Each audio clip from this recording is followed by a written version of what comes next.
Hello, my friends. How are y'all doing out there? I hope you're doing well. So, as we know, here in America, we've got an unhinged lunatic as president in Donald Trump who either doesn't understand what tariffs are or understands tariffs well enough to use them to tank stock markets so that he can give inside information to his rich buddies and then they can profit off of your loss of your 401k. Which one is it? We may never know. What we do know, though for a fact, is the vast majority of Trump voters and Trump supporters do not know what a tariff is.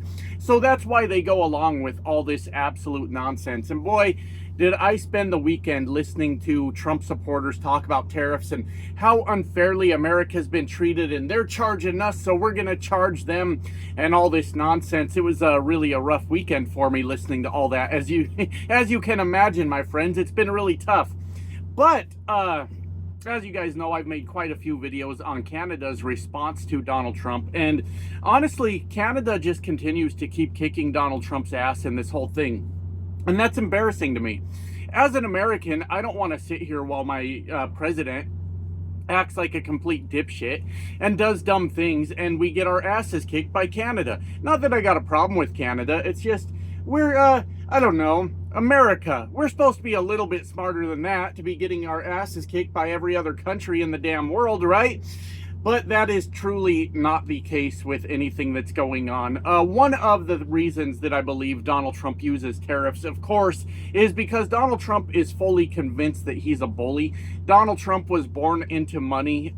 He's probably most likely lived the life of whatever Donald Trump says goes. He was a spoiled brat when he was a kid, most likely. And that's obviously overflown into his adult life where now he's an 80-year-old spoiled brat. Can you fucking believe it?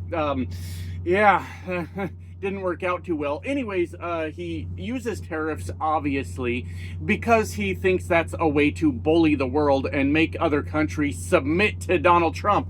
And if you ask a Trump supporter, they'll tell you, hell yeah, he bent them over and they did whatever he wanted. But anybody else that's paying attention knows that that is absolutely 100% not the case, not what's going on here at all. We can take, I believe it was the first round tariffs, we'll call it Trade War One, where Donald Trump put on tariffs on Canada and Mexico. And he got nothing out of the deal that he said he made, took a victory lap after Mexico committed to doing the thing they already said they were going to do and were going to do under Joe Biden's presidency. And Canada, basically the same thing. They said that they were going to keep doing the same thing they've already agreed to, but they sweetened the pot a little bit for Donald Trump and they gave him a fentanyl czar, right?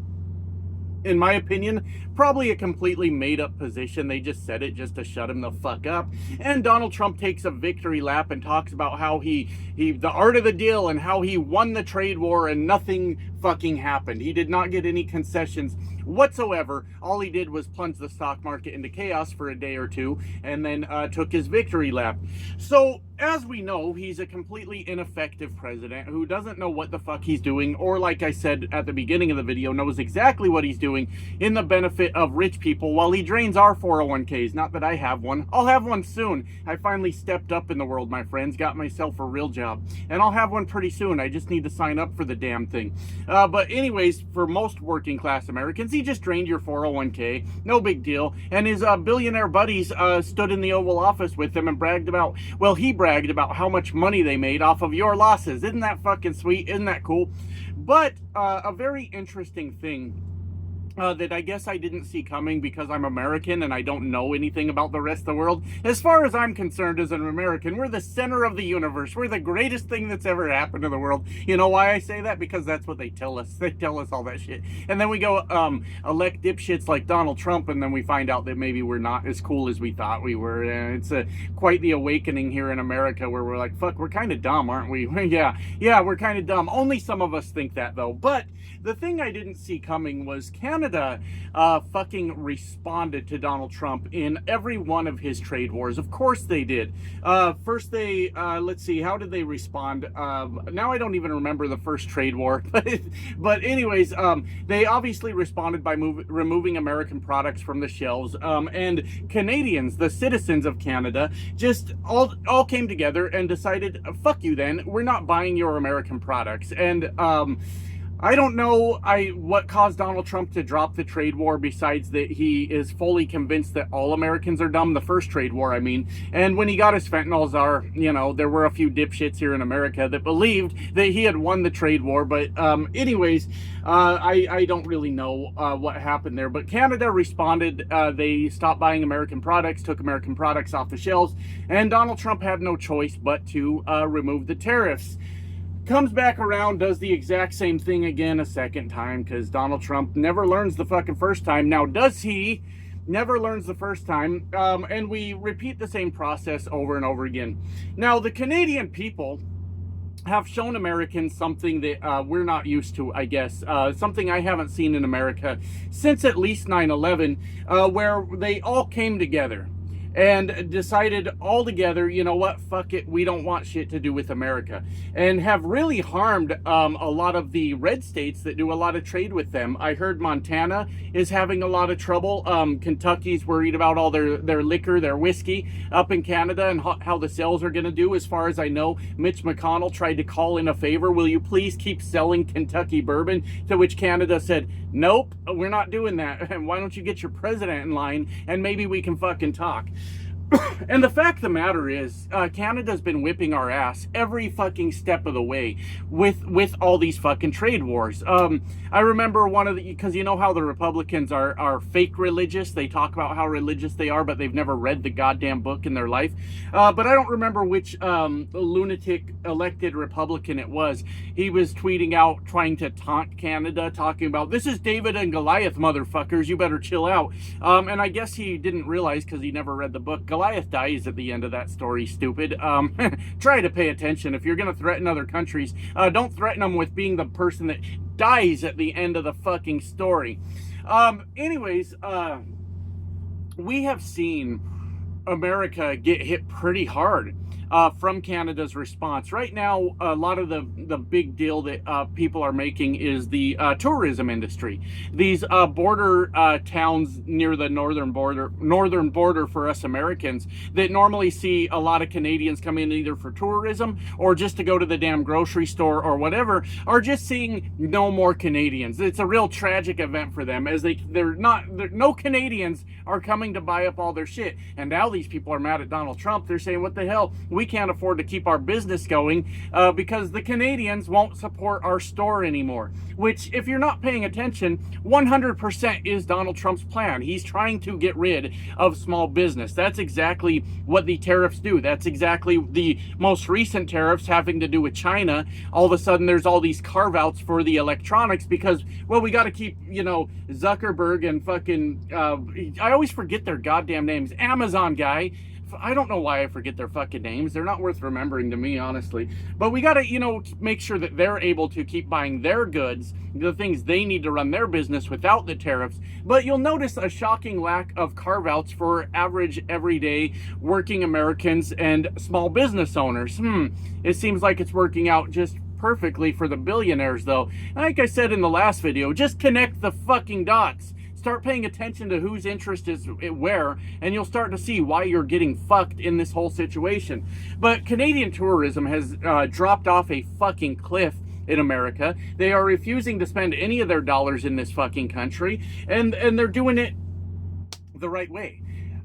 This country of Canada that has a much smaller population than the United States has officially stopped Donald Trump's stupidity 3 fucking times now. 3 times. I don't know if he's learned yet. I have no fucking idea. But the main point I want to talk about all of this, and I'm going to be honest with you, this part of the video is honestly above my head a little bit. And you feel free in the comments to fill in the blanks, the things that I don't understand, because I'm just kind of learning as I go through this whole channel. But Mark Carney is currently the Prime Minister of Canada, I guess. I guess he's just filling in until there's an election or something like that. I'm not really sure. But he's also running against some Maple MAGA guy. I forget his name. Pola, I don't know, fuck, I don't remember what his goddamn name is. I try not to remember MAGA names either. But anyways, apparently he's got a really big history in being the leader of banks in Canada, and I believe somewhere in Europe, where he understands the banking system on a global scale. Well, already he's kicking Donald Trump's ass, because Donald Trump does not understand that even a little bit, and he understands cause and effect and what makes things happen in financial systems. So apparently on Donald Trump's last trade war, we remember that he panicked and started saying that people were getting yippee. And that's why he stopped the trade market. I don't speak complete fucking idiot, so I don't know what he means by yippee. I'm not sure what that word means in that context, if I'm being honest with you. But if I were to guess, it may have meant that people were getting a little bit nervous or something like that, which, yeah, the working class Americans were freaking the fuck out, Donald Trump. You were draining their retirement savings. Of course they were freaking out about that. But that's not who he cares about. That's not what is going on. So what we know is at some point, U.S. bonds, there was a problem in the U.S. bonds market, and that's what freaked Donald Trump out to the point that he canceled the tariffs. Because bonds, like I said, fill in the blanks for what I don't understand, but basically is America's borrowing power, I think. The money, an IOU from America that says, hey, if you give us this much money, because we run on debt. We're a consumption nation. We run 100% on debt over here. Basically, other countries prop us up. And if you're not smart enough to fucking know that, then you deserve everything that's going to happen by following Donald Trump. By thinking that we actually are the greatest country in the world and thinking that nobody can stop us from doing what we want. Well, apparently Mark Carney just showed us that that's not exactly true. Because my understanding of it is Mark Carney had orchestrated some sort of coordinated effort to slowly bleed out these bonds, so that Donald Trump and his administration, or regime rather, would notice that there was a problem, and that's what caused the markets, the tariffs to come off after that time. So when Donald Trump says people were getting yippee, what he meant was Donald Trump got his ass kicked. He got his ass handed to him yet again in an orchestrated effort by Mark Carney to get his fucking notice and make him pay attention to the very fact that America is not as strong and independent as it thinks it is. And I think as Americans, every one of us, we would be better served to start paying fucking attention and realizing that this is a global economy. The whole world is working together to hopefully make things better for the citizens of their countries. We know that's not always the case, but you can't just run amok all over the world right now and tell everybody what they're going to do, because every country has some sort of vested interest in every other country, where we all come together and we prop each other up. And Donald Trump didn't know that. You know who did know that? Mark Carney. He outsmarted Donald Trump on this entire fucking thing. But anyways, we need to start figuring that out, Americans. We are not untouchable. We are not unstoppable, and we cannot do whatever we want. But it is my opinion, to wrap up this video, my last thought on this, it is 100% my opinion that Donald Trump and Project 2025, all those people, their ultimate goal is to isolate America from the rest of the world, to where the rest of the world just turns their back on us. They say, fuck you, we don't want shit to do with you. And then if we allow that to happen as Americans, if we don't at least speak out like I'm doing now, if we don't at least point out to other Americans what the fuck the problem is here, that's when the real carnage begins to Americans. Because look, when the world's turned its back on us and says, you know what, the dumb fucks just want to go along with this dipshit Donald Trump and do what he wants, when they've isolated us from the rest of the world, that's when they can start doing whatever bullshit they want to do to us. And we're already seeing signs of that happening. For anybody that's saying that it can't happen or that it won't happen, I forget this guy's name too, and this one's not because I'm a hateful prick. I should have actually wrote this down.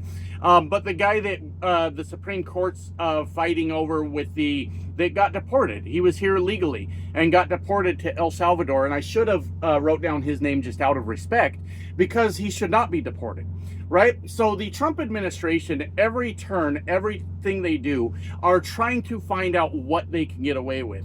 And they're trying to find out if they can deport legal American citizens. I don't know necessarily what his status was, but he was here legally, to El Salvador.